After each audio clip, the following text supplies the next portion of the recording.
и прекарахме нощта в студена локва. В края на краищата се свързаха. Добрахме се до болницата. А на сутринта ме изпратиха с военна кола.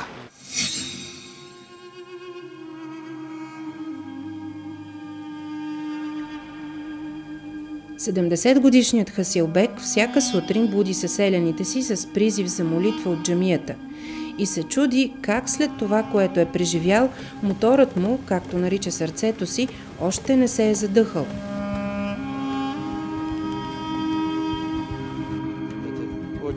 По време на войните, заедно с доктора, често изпълняват тежки мисии, преговарят с руските войски да не обстрелват селото. Беше трудно да се организираме в началото. Трудно да се свържем с тях. Винаги можеш да се натъкнеш на куршум и винаги можеш в гърба да получиш куршум. От тези, които не желаят ние да ходим там. Имаше такива. Сред чеченците ли? Да. Казваха, че със снайпер ще ни изпратят. Случвало се даже те да започнат да стрелят, за да стрелят и тези от срещните. И после казват: виждате ли, руснаците стрелят, не ходете там.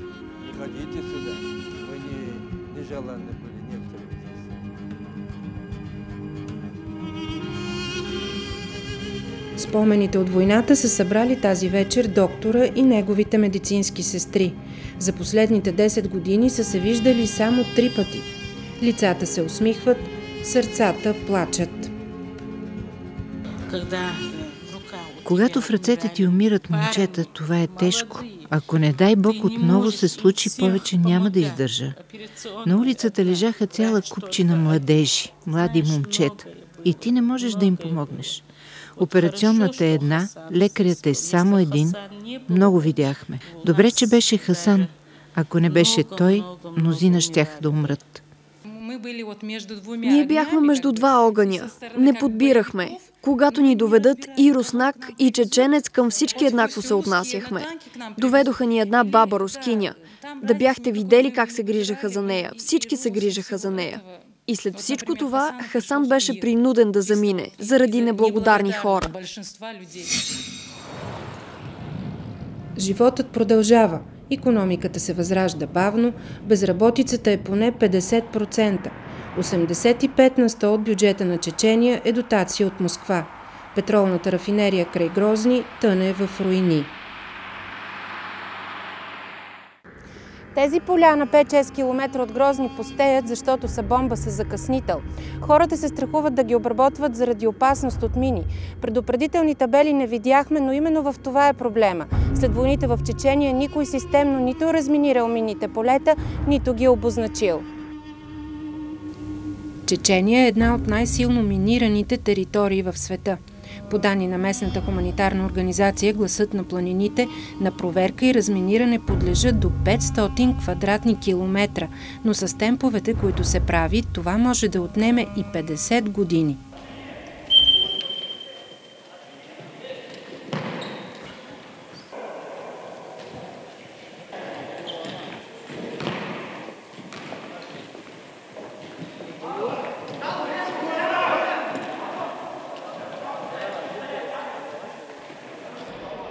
С доктор Баиев сме в Грозненския университет. Дошли сме заради футболния турнир за млади мъже, загубили нозете си от мини. Самият Хасан доставя протези и за деца, пострадали на минни полета. Когато 24-годишният Адам, останал без крак, е бил само на 10, докато си играел, се натъкнал на невзривен снаряд. Но Адам не иска да го смятат за човек втора ръка. Всички казват, трябва да им се помага. И излиза, че ние сме като някакви бежанци. Не трябва да се помага, а трябва да се развива, да се създава. Когато ти помагат, те отделят от другите. В Америка такова нещо няма.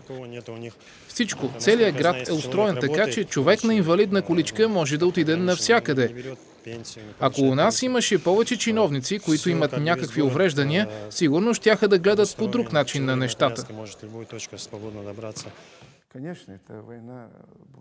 Войната няма да отшуми бързо. Знаете ли какво забелязах? Поколението, което е било депортирано в Казахстан, Той сега оцеля. Имунитетът на нашите родители се оказа по-силен, отколкото на по-младите. Разбирате ли? Те бяха по-подготвени за трудностите от нас. Едва ли е щял да оцелее, ако не е била спортната му закалка. Джудист от националния отбор на Съветския съюз с 3 черни пояса. В Америка се връща на тепиха и наближил 40-те печели 2 световни титли по самбо. Едната отсъдена от българския съдия Марин Славов. Мнозина, които са били в зони на конфликт, после започват да се наливат с алкохол или стават наркомани. А аз за себе си разбрах, че най-доброто лечение е спортът. След 13 годишно прекъсване се върнах в спорта и започнах да тренирам всеки ден.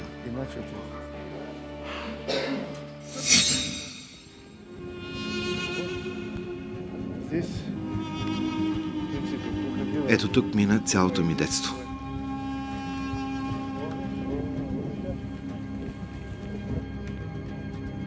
От тук започва и пътят на доктор Баиев в емиграция след едно кърваво събитие преди 10 години.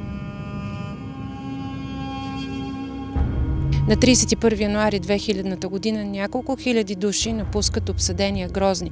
Чеченски бойци, цивилно население, журналисти, руски военнопленници. На няколко километра от село Алханкала попадат на минно поле. Ето там. Мините и досега не са изчистени, табели няма, предупреждават ни да не правим излишни крачки в страни. Тук все още е опасно. В онзи ден около 300 ранени, сред които и Шамил Басаев, са откарани при доктор Баиев. Болницата е претъпкана, ранени лежат и на двора. Изпитвах такъв страх. Застанал съм в коридора и мисля как ще помогна на тези хора, защото наведнъж толкова хора и нямаше обезболяващи, нямаше системи, абсолютно нищо. Може да се каже, че оперирахме с голи ръце.